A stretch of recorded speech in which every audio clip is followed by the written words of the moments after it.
All right, we are live. Let me make sure that Facebook is feeding. Facebook is currently feeding, so I think we're good. YouTube is feeding. Let me refresh this. I'm just making sure if you're joining literally right here or you're watching this afterwards, do not hesitate to just fast forward this. So I just want to make sure that everything's streaming correctly and doing well. Let me go over to live YouTube. Make sure it sounds good. Okay, cool. YouTube's good. Looks like Facebook. Let's check on Facebook. By the way, if you are, oh, fun. Chicago's air quality ranked worst in the world on Thursday. That's phenomenal. I was gonna go ride my motorcycle today, but probably gonna skip that. The worst in the world on Thursday, out of everywhere. Like that's crazy. Wow. Wow. I don't know how we earned that spot, but whatever. All right, live on Facebook is now good. Okay, Facebook's rolling. Let me get out of this, and then I think we're good to go. Make sure that's on live. Sweet. Well, thank you guys for joining.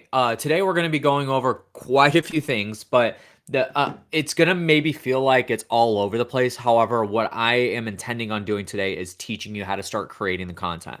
Yesterday we dug into that just a little bit, went over a handful of things. I gave you a really basic set of things to do in order to create your content, whether you're doing a podcast, social media, or YouTube channel. I'm going to kind of go through the specifics of each of those today so you can kind of figure out what first step you need to take in order to get things going. Today, I don't have a presentation, and that's on purpose. I have a list of notes here because mostly what we're going to be doing is going through some case studies. So I'm literally going to show you how we create content, whether it be video stuff, graphic design, copywriting, titling, stuff like that. Tomorrow we're going to be going super deep into using AI for content creation, but today we're going to dip into some of that stuff today. Tomorrow we're going to go a little bit deeper into it. So if I skim over something, don't worry, it's going to be like dug into a lot deeper tomorrow. So we can, make sure we're utilizing AI for the proper tools. But today, ideally, the thing is like I am opening the toolbox of content creation and I'm giving you the tools one at a time and showing you exactly what you need to do from top to bottom in order to make sure you have a rock solid content machine, whether you're running a podcast, social media stuff, or YouTube channel, and you don't have any questions about it. So again, I am going to be monitoring comments. Haven't been really getting a lot of comments. I think Facebook is throttling my my live right now, so we'll see. But if you are there, drop a comment below. YouTube getting a little bit of traction on the YouTube video, so that's good. So live on Facebook and YouTube right now. And then we're going to be utilizing this as podcast content later, repurposing it and all that. That is one thing that I am going to be going over today is the model of using one piece of content for like hundreds of other pieces of content. So I'm actually going to be opening my presentation from yesterday to go over that specifically. And then I do want to go over click-through rates and retention rates to make sure that we've got that locked in. So it's going to feel like I'm all over the place today. However, I do have like a line of succession for all of this. So don't get worried. We're actually know what we're doing here. This wasn't just thrown together last second. So that being said, let's go ahead and hop in. So where I kind of want to start is, let's see here. So by this point, after like hoping that if you are joining me, that you did kind of consume the first couple of days that we had going on. I might still redo day one. I am going to be going to a national card convention, a sports card convention and collectibles convention in Chicago. It's the biggest one in the world on Saturday. So I'm going to try to do it before that. So we'll see if I can get it in. If not, then I will definitely repost it. It is out there, but you can find it on my YouTube channel. That we talked about the 3 reasons why content marketing fails. And then day 2, what did we talk about on day 2? Let me see what we talked about on day 2. How to establish your plan. So I actually went through and showed you guys live how I actually go through and walk a new client through creating a content marketing plan. So whether we're doing a podcast, so creating an actual podcast plan, social media plan, a YouTube plan, literally, I think there were 7 steps that we walked through in order for you to have an actual good game plan on creating your content so that you're not kind of blind firing and that sort of thing. It's very simple stuff. And then yesterday we talked about creating a powerful content marketing machine. I talked about relevance, talked about creating your topics and stuff like that, making sure you know what you're talking about and all that stuff. So, make sure you go back and watch those. So today we're getting into the nitty gritties of stuff. Let me get rid of some of this stuff on I'm not going to go live on Instagram today because it burned my phone out yesterday and drained my I literally had like 91% battery on my phone when I started going live. And then by the time I shut it off, it was only an hour stream. It was down to like 14%. I'm like, how the hell does that happen? Anyway, so let's go ahead and jump in. So today, our actual method is you've been sitting in the classrooms, you've been walking through like the actual concepts, the philosophies and stuff like that. Now we're gonna hand you the tools and allow you to start building stuff yourself. So the first thing that I want to start with is going to be, let me see here. Where do I want to start? Okay, so that's what we're gonna start with. So I have it in my notes. I just completely forgot what I was doing. So that being said, what we're going to start with is how to start. This is something that a lot of people really don't think about. They'll start just opening their phone and start recording content and that sort of thing. That's fine and dandy if that works for you. And a lot of what I say today, I'm going to be mentioning a lot of different tools. We're going to be mentioning like streaming softwares. We're going to be mentioning what type of cameras to use, how to post and that sort of thing. And there's people that are going to be listening to this and be like, yeah, but I use this platform and I like it better. The thing about content creation is that there's so many different tools that can be used throughout like your process of working on this. And the thing that you need to make sure of is that you just use what works. So I gave the example yesterday is if you're shooting video content on your phone and your phone does well and it does what it's supposed to do from recording the video content itself, then just continue to use that until maybe you want to upgrade at some point. But if it works, it works. In the world of content marketing, I very much apply the term, if it's not broken, don't fix it, but we can still look for opportunities to improve if we need to. However, you don't absolutely, just because your phone, you're getting tired of recording video on your phone doesn't mean you need to go buy a $10,000 DSLR camera and then you get burned out using that because you have no idea how to operate the thing. Like that's a real life example. We got to make sure that we're keeping it consistent for you. So where we're going to start is yesterday we kind of went through creating your topics and what you're going to discuss and talk about. I'm going to go over that briefly again today for those who missed it, but I want to make sure that you have that ready to go. So we're going to talk about prep work. So we'll say first of all, I'm going to take you through, I do on-site video shoots with clients where I actually travel out to them, shoot video content, whether it's their podcast, social media videos, or YouTube videos. And we will go through kind of a pre-shoot meeting that I have with them. And so I'm going to walk you through kind of the agenda that I do with that, because I think that'll help you a lot if you're going to be going to record your content and you know what to prepare for. So the first thing is obviously like we need to know what we're talking about. And I mentioned this yesterday, but in the world of content, whether you're starting a podcast or a YouTube or social, you need to know what you're talking about. Look, you can't just be regurgitating like information from somebody else that said something and you think it sounded good, but you know nothing about it. So then you're going to say it. Don't do that because people see right through that. And the bottom line is that if you say that and then you get caught in public by somebody that watched it and they said like, that was great. Like, can you elaborate on that more? And you're fumbling around, then you're going to expose yourself completely. Now, I don't really run into people doing that much anymore because people realize how much social media and content actually does expose people. So I don't see a lot of people doing that nowadays, but just make sure whatever you're talking about, you are an absolute expert in. Even as far as if you ever get on a podcast, like if I'm going to be a guest on somebody's podcast and they ask me a question, even live, it can be somewhat embarrassing sometimes, but even if they ask me a question and said, Josh, like, what do you think about this? If I'm not an absolute expert in it, I will literally tell them, hey, look, I don't really like dabble in that. I wouldn't call myself an expert in that. I maybe can give you a very brief answer, but I feel like that's a disservice to the people listening and to you for me to just guess at this. So if you don't mind, I'm just going to kind of bypass and skip through that question. And 100% of the time, people are going to be 100% fine with that. So don't worry about like going over something that you don't know inside and out. That's the most important thing. That being said, that's where we start. we need to start with the things that we are absolute expert in, but also based off of the content that we've received in the previous couple of days, we have to make sure that we are addressing the questions that your leads are asking. And that's where we start. Yesterday, I gave you the breakdown of using ChatGPT to create topics for you and then briefly create outlines. And we'll go through that a little bit today. But that's where you start. You start with what questions are your customers asking when they're on a phone call with you. And then let's do some real life examples. And actually, funny enough, today, I found another way that you could actually create content, sort of like competition auditing, like I mentioned.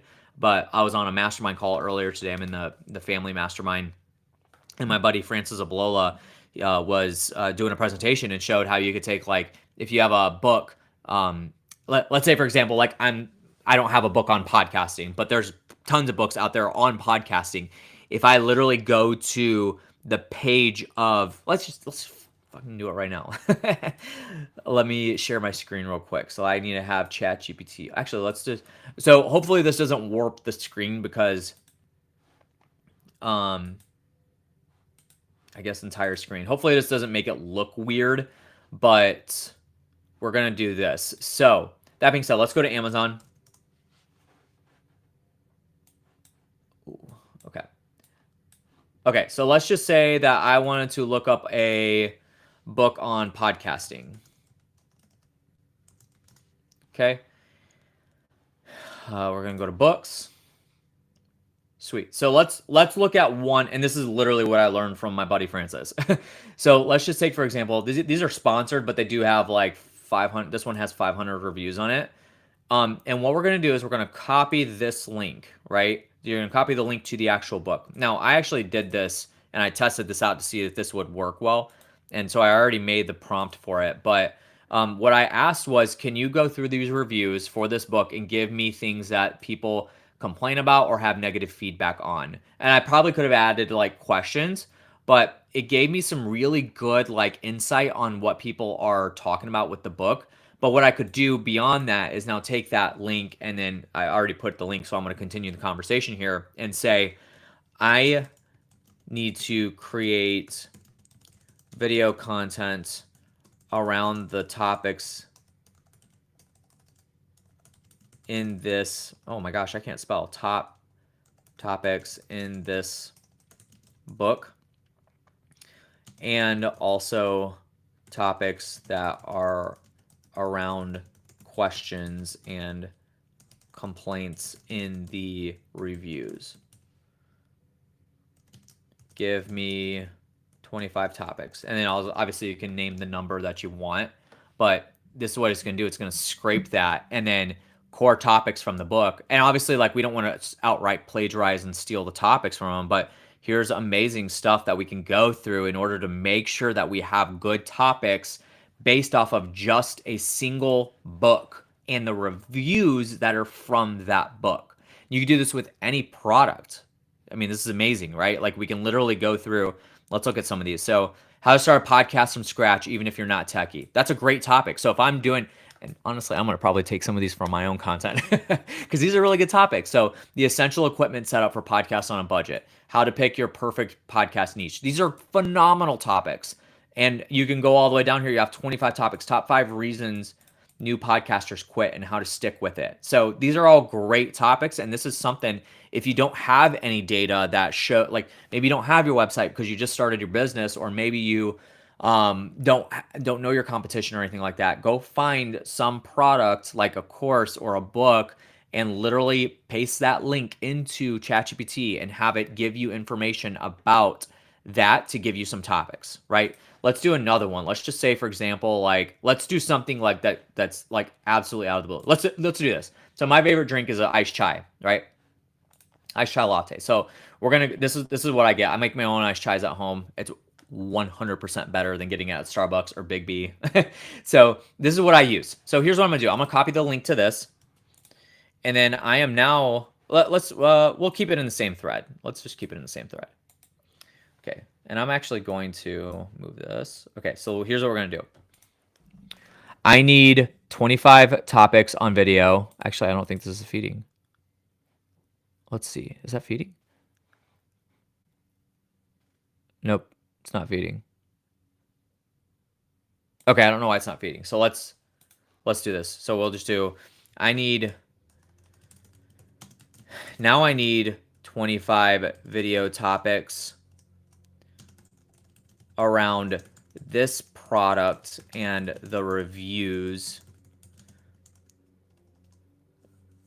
from this page. Okay, and let's see what it does. Now you can obviously like kind of wordsmith the prompt itself, but now it's going to scrape that. I'm going to take a drink of my pre-workout real quick. Good stuff. Okay, so really, really good stuff. So this is amazing. So it's gonna spit us out these topics. And here's what's crazy about this. Look at this, and we'll dig way deeper into this with our AI session tomorrow. But look at all these sources that this pulled from. It literally, without me telling it to, went, and I just got a chunk of pre-workout. That was very better. Literally went to Walmart, YouTube. It's actually pulling. Here's the video about this product specifically that it pulled information from. So this is where content is so important. We're tomorrow. I've got a brain buster for you, because we're going to show you how AI is actually indexing your content, whether you like it or not, or if you have no content, whether you like it or not. I don't know why this video isn't pulling up, but we'll see if it actually loads. But anyway, so it's pulling up, but look at all these. I mean, it pulled it from Target as well. It's just sourcing from these different platforms. I don't know why the links aren't loading. They're good links. Maybe it's just because I'm streaming. Oh, there we go.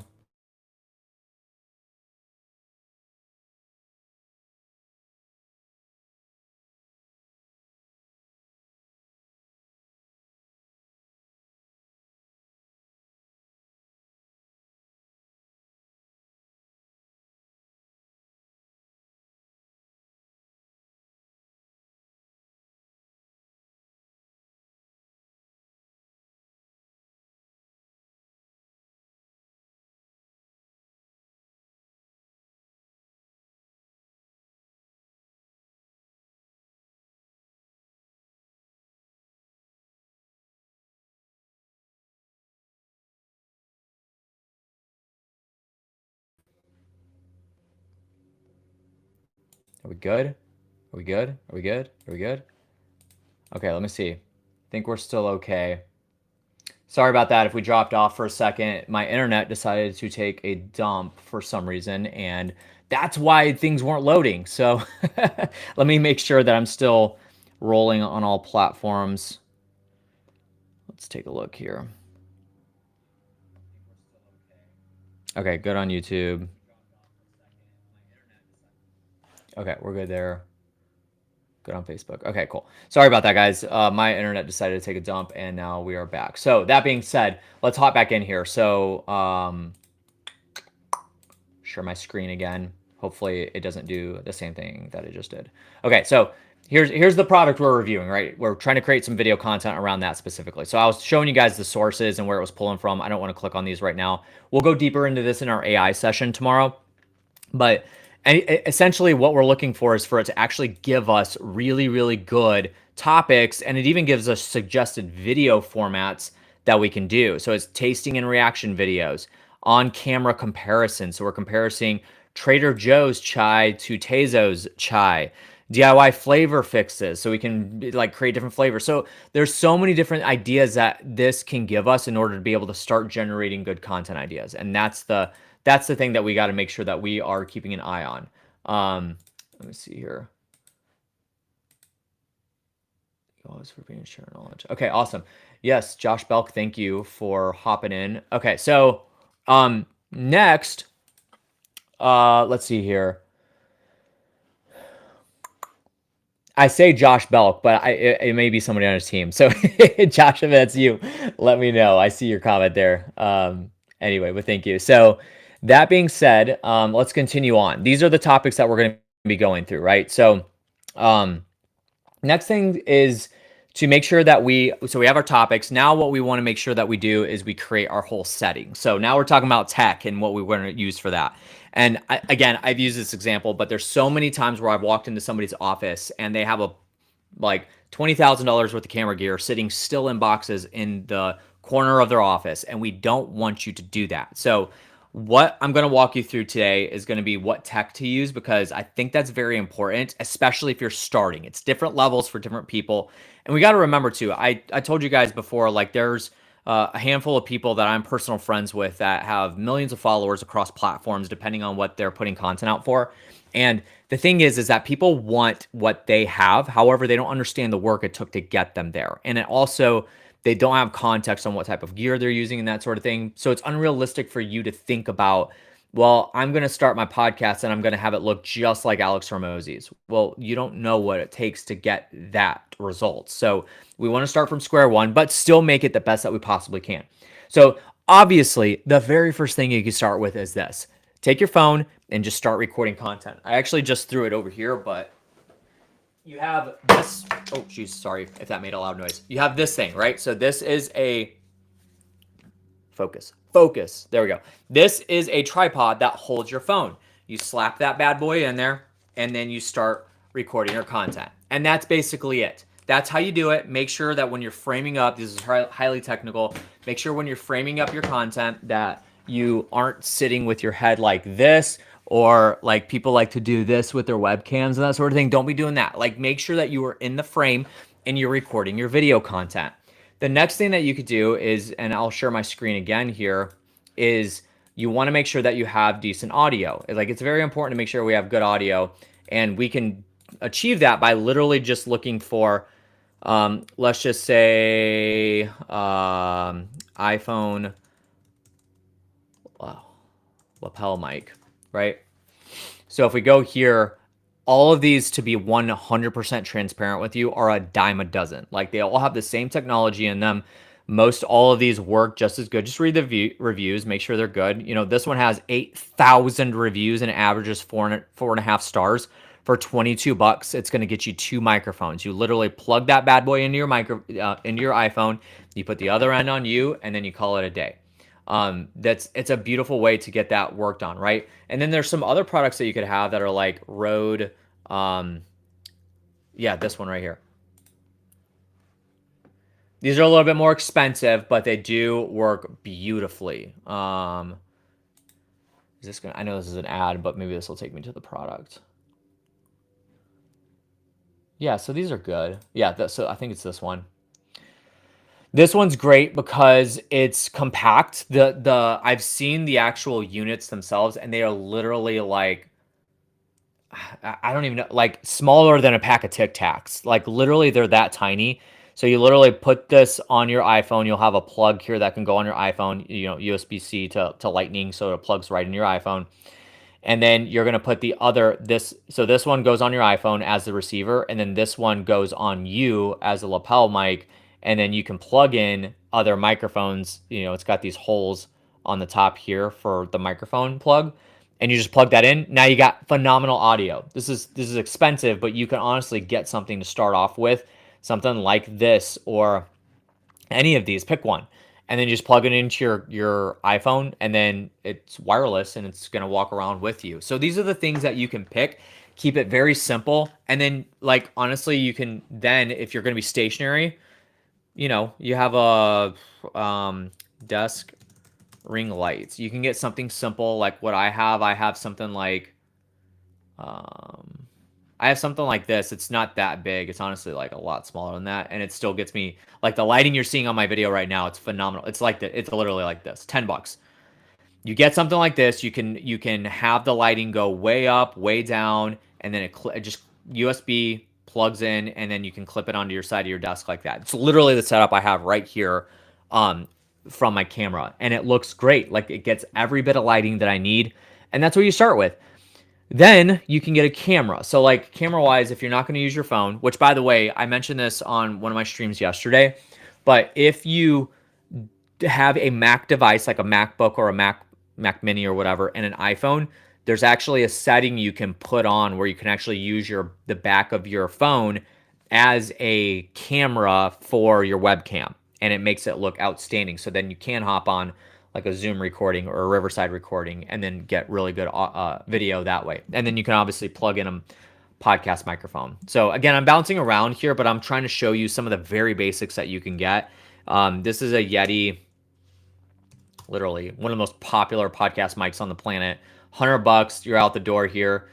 And then, you know, I got one of these arms. It's literally this one that you can extend out and then it like floats, but you can honestly leave it on the stand here. But $100, you could plug that into your laptop and you get great audio, or you can just literally use those microphones that you have here with your phone. So keep it simple. You start here and then you work your way up. Like you start from step 1 and you work your way up. You don't just start from step 100.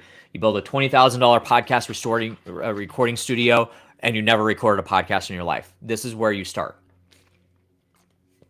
That being said, and I'm starting to get itchy from my pre-workout, so we're halfway through this. So I'm going to the gym right afterwards. That's why I'm taking it right now.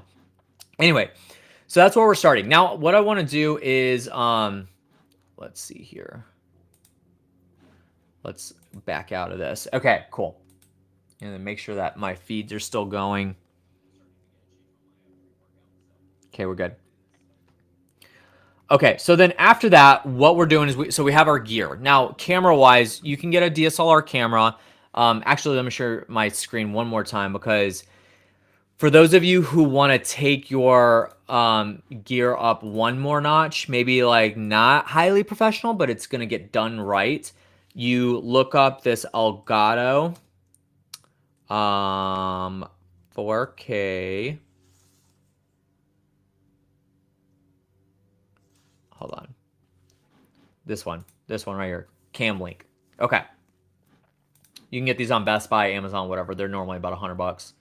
So literally what this is this is a device that plugs in via USB. You have it right here, right? The other end is HDMI. This is literally my setup. So I have a camera that's a Canon camera, so it makes it look great, and it's plugged into my laptop. So literally what happens is you're gonna get you can get the right HDMI from Amazon. You plug that HDMI into this.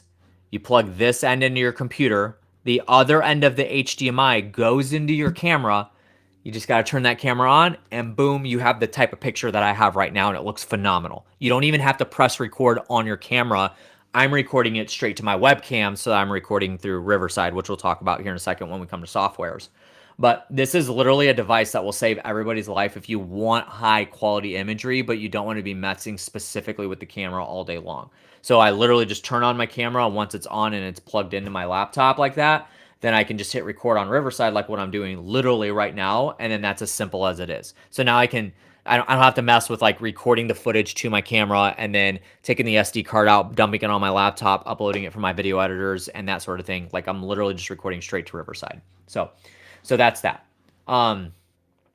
That being said, so those are the basics of what you need gear-wise. Let me stop sharing. Okay, so basically that's what you need to get going from a technological standpoint. There's not really any other types of gear that you need. Now, next, we're going to be talking about, so we've talked about kind of making sure you have your topics loaded up and the things that you're going to go in and discuss. Now, the tech, and then we'll talk about software after the next one. But next is we're going to be talking about where you're filming and location. So there's a few hot tips that I can give you here, but ultimately what it comes down to is film where it makes sense for you. Everybody's situation is different. You might work from home like I do, and you have a quiet house. I have 3 dogs, so if FedEx decides to drop off the package for the new hat that I'm getting and it's out for delivery today, then you're going to be hearing my dogs, my German Shepherd and my Huskies bark, and that's going to be annoying. But at the same time, they only bark maybe once throughout the day. So the likelihood of them barking during now it's going to happen. I don't have any wood anywhere, but I can knock on my wood. So if FedEx decides to drop a package, ring the doorbell, dogs start barking, then, that's going to probably disrupt things. However, I know other people, maybe you do work from home, but you got kids at home. Maybe they're homeschooled or whatever. So it's not an ideal and conducive environment for you to film in. You need to know those things. This is where like individuality comes into play. But what that means is that doesn't mean you go out and, rent an office and you build a recording studio. You have options. So obviously in your office, like a lot of clients that I work with, we film in their office, and that's a great place because then you can tell employees or other people that are in office, like, hey, keep your mouth shut, shut your door. Like we can't have any noise going on right now because we're filming, video or podcast. And that's perfectly fine. That's at that point, you got a good environment and that works. Now, the other thing is to make sure that you do have an environment that is distraction free.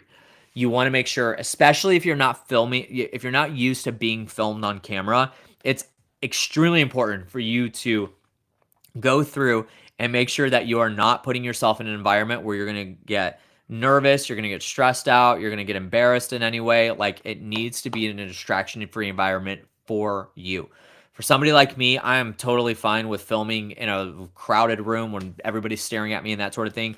That's not a characteristic trait. It's just because I've had so much practice and I've done so much filming before for myself. And not a lot of people can get there, and that's totally fine. But you still need to make sure you put yourself in that environment. And usually, like, for example, where I'm filming right now, there's normally 2 locations I film in. This is my office upstairs, which I literally use this office for 2 things: to house all my collectibles and to film content. And that's it. I don't use this office for meetings unless there's people downstairs. Like if Gabby has somebody over or something, I'll come up here for meetings if I need to, but normally I take all my meetings downstairs. The second location, if you ever see any of my content, you'll see that I'm in my kitchen, but I'm filming towards my living room. So I'll have something on the TV in the background. And that's a really good place to film because I have natural lighting. There's a lot of windows in my house and lighting comes through and it looks great. So if you can get your family out of the house for an hour and you can film that way, that's a really good way to do it as well. Now, the thing is about like environment, just make sure it's clean. Make sure it's you, make sure it's clean. Like you see a lot of clutter like right here, but it still has kind of like a rhyme and a reason to it. I'm trying to point. It's really hard to point, like there we go. Like all that, but it still has a rhyme and reason to it. You see a couple, like you see this sign right here of the Jordan 1. I'm a big sneakerhead, so that's there. I don't play guitar, but I love metal music, so that's there. I love Star Wars, so that's there. So you have a little bit of me in all of this. And so you don't have to build stuff out like this. For example, like downstairs in my kitchen, I don't have any of this stuff, but it's nice and clean in the environment. So that's the number one thing I would tell you is make sure that it's a very clean environment because that will appear on camera and you want to make sure that it's presentable, right? So that being said, a couple hot tips that I'll give you about where to film. Number one is, and I'll just tell you what I do with clients when I'm going out to their location to film. Sometimes clients that I film with, they work from home and they have families at home, so they really can't film anything at home and they don't have an office to go to. So where do we go? Two places that you can go. Number one is obviously, and honestly, I'll give you my best one, is an Airbnb. So pretty much anywhere you live in the country, there's Airbnbs that are local. You rent that thing out you'll have to rent it out for 2 nights because if you do one night, then you kind of get smack dab in the middle of the day and then you got to line up the filming around that. So normally what I do when I come in to film with somebody is I'll come in the night before, I'll stay the night there. And then we wake up in the morning and then, I mean, if you're in an Airbnb, it's going to be furnished. So you'll have nice furnishing there. Look at the pictures before you go. Make sure that it looks good, looks clean, looks modern, the way that you want it to look in a video. And then that's normally where we film. So we film in the living room. And the beautiful thing about the Airbnbs is normally it's very clutter-free. So you can film in the kitchen, you can film on the patio, you can film in the living room or in a bedroom or whatever it is. Like you can literally film in any of these locations and you don't have to rent it out after like any other time period, right? So you can rent that Airbnb for 2 nights. So then night 2, you're probably not going to have anybody there, but you could film all day. So that's a really good kind of technique. If you wanted to film it for one night, like you could literally, normally check-ins at like 4, you could film from 4 to 12 or whatever, or 4 to 8, and then, not use it for the next morning or whatever. So you could do it that way too. But that's a really good tip that I've used for a lot of people where you could spend like $300 for the 2 nights at a decent Airbnb that's local and you film all your content there and you're good to go. And that's it. And you don't have to worry about anything else. Obviously, you could look for local recording studios. Typically, those are going to be on the expensive side. There's a studio that I filmed a bunch of content in here that is local. I don't think it exists anymore, but I was filming there, and for an hour's worth per week, I think I was spending about $1,000 per month for that. So 4 hours a month, and it was $1,000 for the technician. So it was the cameraman and all the gear and the space itself. That's pretty expensive. So I stopped doing that, and that just doesn't work out for me anymore. But that's what like kind of the average rate would be, somewhere between like $250 to $300 an hour for you to actually rent a space with a technician, somebody that has their gear there, the setup, and they're running it for you. So try to stay away from that if at all possible. But obviously, the more content you're recording, the more that you're going to be using the space, so the more it's going to cost you. So just keep that in mind. All right. So that's that. And then the only other thing I would add to any of that is as you're recording, like if you are going to batch your content, which batching your content is basically, let's say, for example, you want to put out one social media video a day that's under 60 seconds. Well, there's 30 days in a month. So that means you need to record 30 videos, which sounds like a lot, but it's not, because these are under 60 seconds. So as long as we prepare correctly, we could probably knock out these recordings in less than 2 or 3 hours. So keep that in mind. So let's say you want to record 30 videos. Space those out. When you're batching them, make sure that you're changing your environment a little bit, like literally just changing the angle of the camera just a bit. And then when you're recording, take a change of shirts. Like I wear basically a lot of black, white, red, and gray. So I'll change my hat every 3 or 4 videos. I'll change my shirt the next 3 or 4 videos just to get a little bit of a different feel. Now, if you're somebody that wears like the same polo to work every day and it's got a branded polo and that's what you wear every day to work, then that's fine. Just leave that on the whole time. Just change your environment just a little bit to get the looks to look a little different. And that's honestly the way that you could go about it. So that is that. With all that, we should have a good like actual agenda for recording our content. You shouldn't have any struggles with actually deciding and understanding how you're going to record, because you are going to be kind of looking at it from a scope of like you feel prepared at this point. So let me once again check on my feed to make sure we're good. Facebook's good. YouTube's good. All right, cool. Let's move on. So I'm going to share my screen. I know, again, I told you I was going to bounce around a little bit today, and we are going to do that. But I do want to address, because we briefly skimmed over this yesterday, but we ran out of time. Here's what we're going to do. So video content success metrics. So there's really 2 things, and this is switching gears. We're going from like creating the content. Now we're going to actually like ideate the content and how we're setting it up. So essentially what you have is there's 3 parts to any video content that you do, whether it's a YouTube long form YouTube video that's 15 minutes long, an hour-long podcast, or a 60-second social media video. There's 3 elements. You have, 3 elements, and then it makes up one whole video. So you have your hook. So it's basically the first thing that comes out of your mouth. What are you saying? Second thing is getting to the point. Like you need to make sure you get to the point. And then third is the call to action. And then all of those things will deliver the value. So you're actually leading with value, honestly, like that's the conception. But those are the 3 parts to it. So getting to the point, what I mean by that is basically, I'll see people like start a podcast and then they beat around the bush and they talk about like, for example, like on this live stream, I didn't get to the point quickly, but that's because we're streaming live and I wanted to make sure that everything was going correctly. And then I popped right into it, but I did get to it as quickly as possible because I didn't want to just flutter around for 5 minutes. And if somebody's watching, they got to fast forward through it or whatever. So that being said, that's what I did. Is I got to the point. The problem a lot of people do, and you got to remember, when you have a short social media video, 60 seconds, you're already not working with a lot of time. So how you start it, how quickly you get to the point, and then you give your call to action matters the most. Now, here's the thing. As we're looking at this slide, CTR is click-through rate. That's the hook. These are the metrics that we look at. The hook is the CTR. The getting to the point, I don't have a better, I probably should come up with a better phrase than that, but that's honestly what it is. Get to the point is retention rate. Okay, and I'm going to explain what these are exactly in just a second. But basically, the way that I teach when my video editing team is putting videos together, let's say, for example, we're chopping up a podcast and we're putting like clips together from that, or you're recording videos specifically for social media. A hook, literally what you could do, and you could do this with ChatGPT. I'll show you how to do this tomorrow. But the 2 things that you could do to make sure a hook is a good hook is literally ask yourself this. Does it start with a bold statement or ask a bold question? If it's one of those 2 things, then that's a strong hook. Okay. So let's say, for example, let's scroll through like my, let's say like this video on my YouTube channel is about how many podcast episodes should you put out. Okay. What my hook might be is, you ever ask yourself how many podcast episodes you should put out on a weekly or monthly basis? I'm going to answer that for you today. That's literally all it is.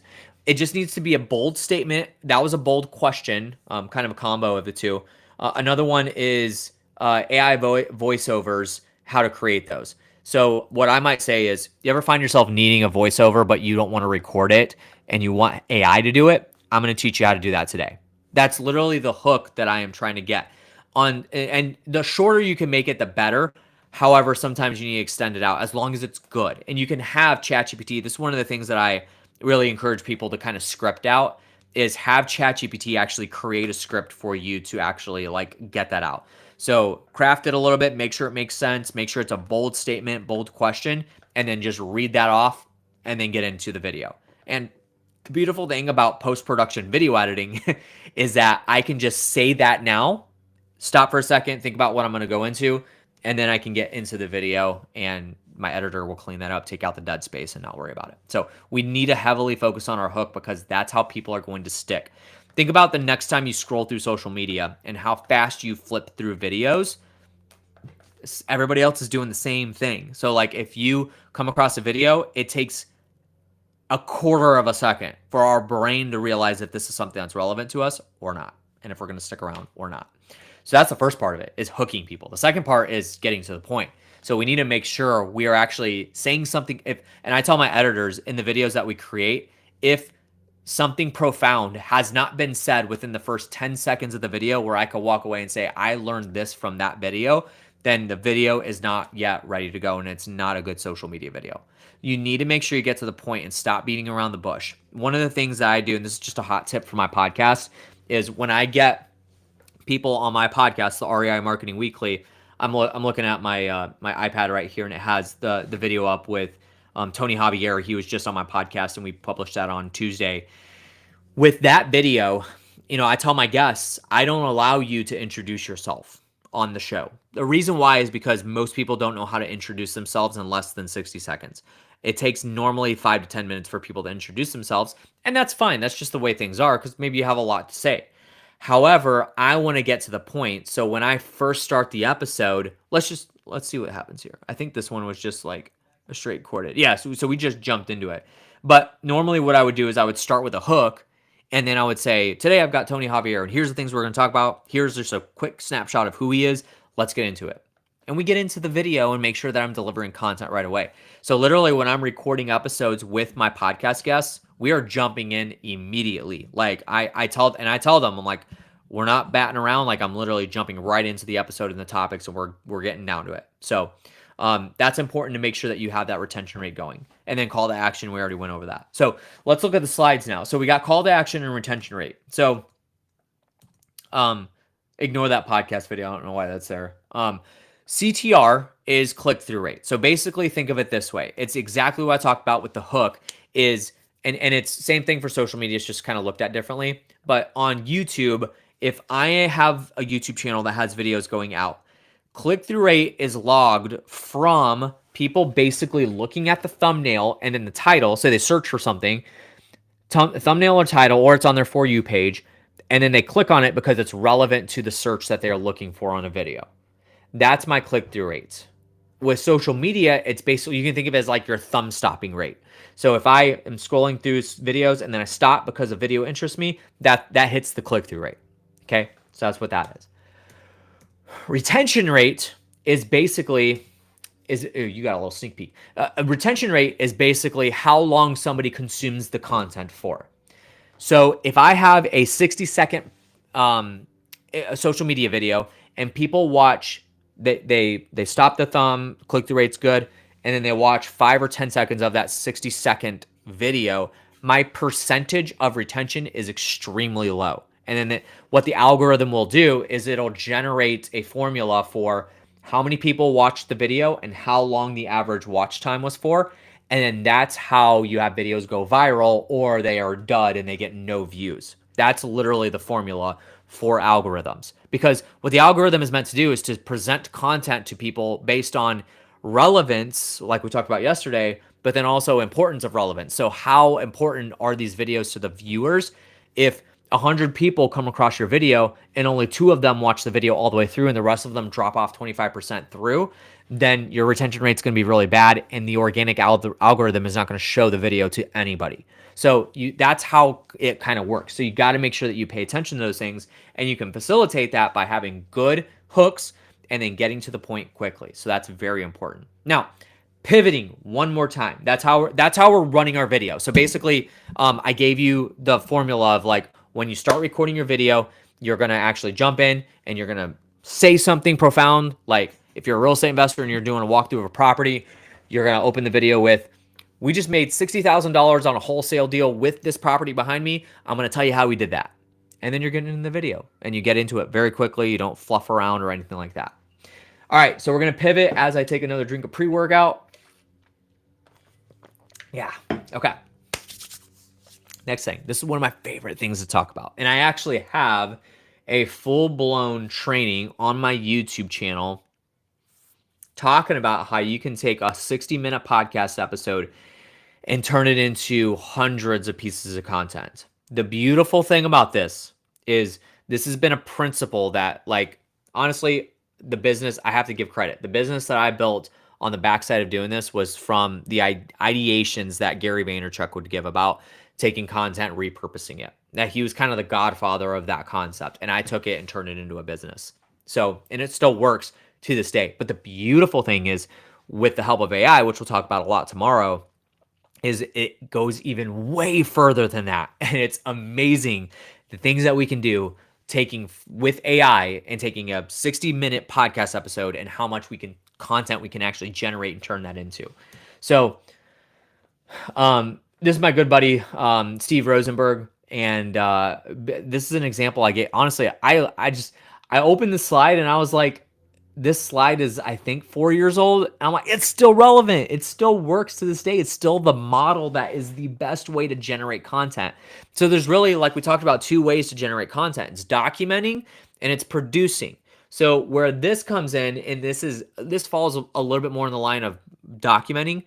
So if I was going to, let's say I wanted to put out a video a day on social media, and I'm doing 30 videos a month, so it's one a day. And I'm going to sit down and record 60 seconds individually a video topic. And I'm going to do 30 of those. That's producing. So I'm sitting down to record videos for that. That does work. And it's a very good tactic. In fact, it is my favorite thing to do. However, it's not efficient for a lot of people. And it's kind of hard to mindset-wise for people to get through that. So the other tactic that you can do, it's a little bit of a shortcut, is take the pillar content that you have and turn it into micro content. So this is the model. So basically, what you're doing is, and we're in fact doing this is the main reason I'm doing these live videos, is because I needed an influx of content for myself. And so I'm like, you know what, let me just go live for 5 straight days and do an hour for each day. Now I have an hour of content. I've got 5 hours of content in 1 week that I can utilize for all of my stuff. And this is all stuff that I teach, right? So I can literally take this 1 hour live that we're doing. So let's pretend it's this right here, this podcast episode. You can take a podcast episode, you can take Zoom trainings, live, like you're on stage speaking, those videos. You could take, it doesn't even have to be an hour long. It could be a 10-minute video that you take and chop it up. And then you're going to take it and chop it into your content here. So you could take a 60-minute podcast episode, turn it into 20 different reels, TikToks, and shorts. And we'll talk about tools here in just a second. Software is going to be the last thing we discuss. So there's ways you can do that. Then you can take 15, like you could turn those into stories for Instagram, TikTok, Facebook. You could even, I do this a lot, is I'll take 15 minutes of that 60-minute episode, chop out a very specific segment that we talked about, and then turn that into a mini podcast episode. Then you can take that and turn it into 3 core YouTube videos and then unlimited written copy. So now I can take the transcript of the video, pop that bad boy into ChatGPT, which we'll show you tomorrow, and then have it generate Facebook posts, email copy, blog posts, like all kinds of crazy stuff that you can do with this. But this is the model that works extremely well, and it has worked well for the last 4 or 5 years and is still going strong. So I can literally generate myself unlimited content from just doing 1 to 2 hours a month of recordings and post every single day of the week with social media content, get a couple podcast episodes going out, get a few YouTube videos going out, and that's my content machine, and it works beautifully. So try that out. It's a really good method. And I think you guys will enjoy that and get a lot out of that. Why can't I stop sharing? There we go. Okay, so next thing that we're going to go into is the actual tactics and softwares that we can utilize for generating our content and building it out. So tomorrow we're going to utilize a lot of AI stuff, so I'm not going to cover most of that today. But some of the top, let me get rid of this. Some of the top tools that you are going to use when it comes to your content creation. We need to make sure that we have good tools in our toolbox. We already talked about gear. We talked about where to film. We talked about what to do when filming, how to create your topics and that sort of thing. So now we're going to talk about the actual execution of it. So let's see here. Okay. Let's just take for an example that we're running this model that I just talked to you about. We have a podcast episode, so we need to produce that podcast episode. Then we're going to take that and turn that into clips. Then we're going to take that and turn that into YouTube core videos. Okay, so the podcast and the core videos are going to kind of be the same. So just bear with me on this. Now, some of the top softwares that you can use when it comes to creating content. Number one, we'll start with the recordings. I'm actually using it right now. Riverside is your best bet. You have Zoom, you have StreamYard, you have GoToMeeting, you have Riverside. You can record directly to your camera. You can record directly to your phone. The way that I do things is that I don't produce my own content. I don't put my own content out. I have a video editor that's an expert video editor. All that videos that you see that go out on my accounts are from my editors on my team that work with clients as well.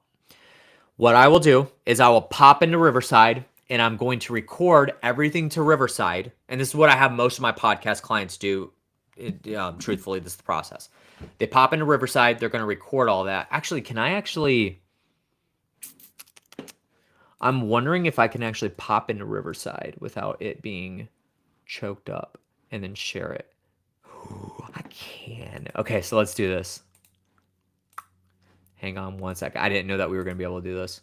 Okay, cool. So, boom. Okay, so here's what we do.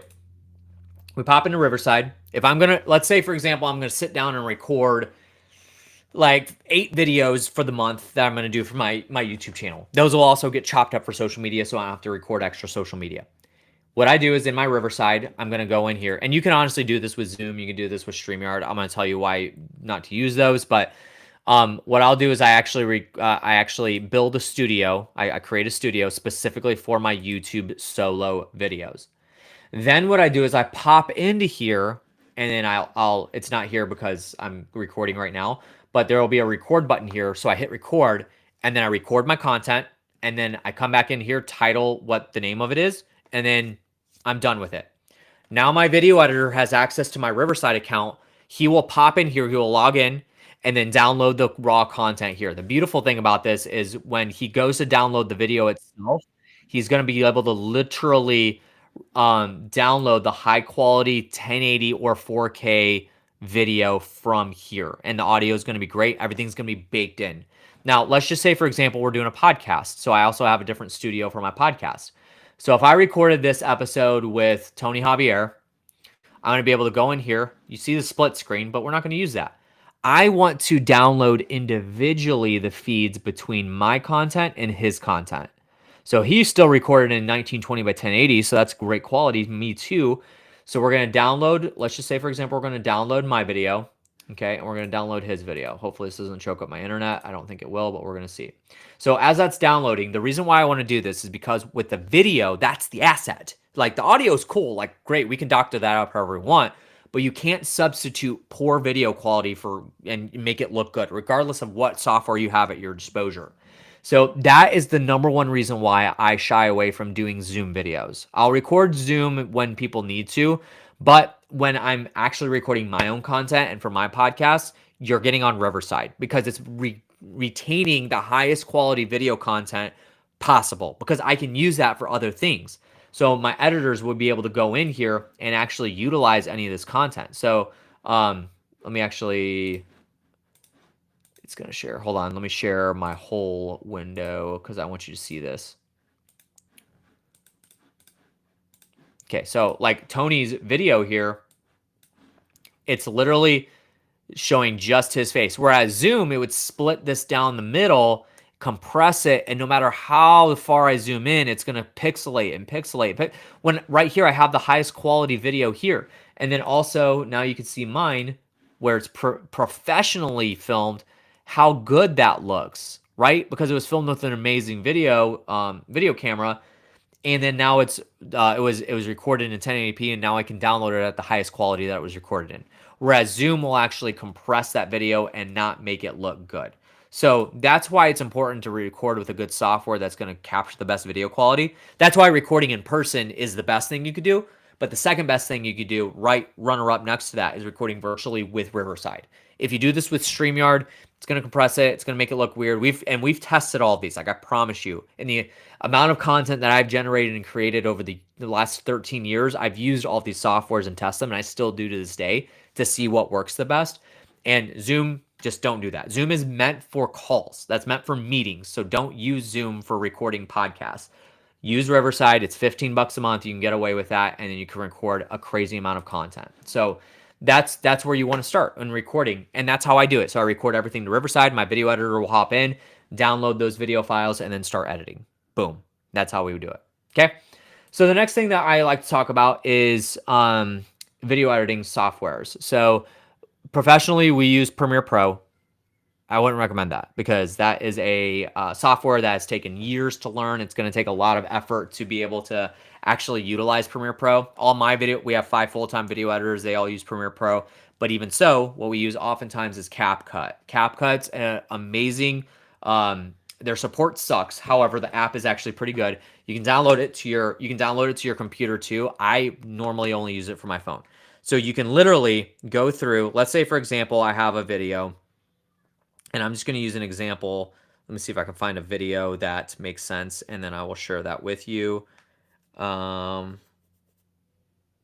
Here, I did this behind the scenes video with Josh Belk. So in CapCut, hopefully it's gonna come on, boy. Me. Hold on. I wanted to share this, but I don't know if it's gonna let me. Okay, so literally, so it's CapCut, right?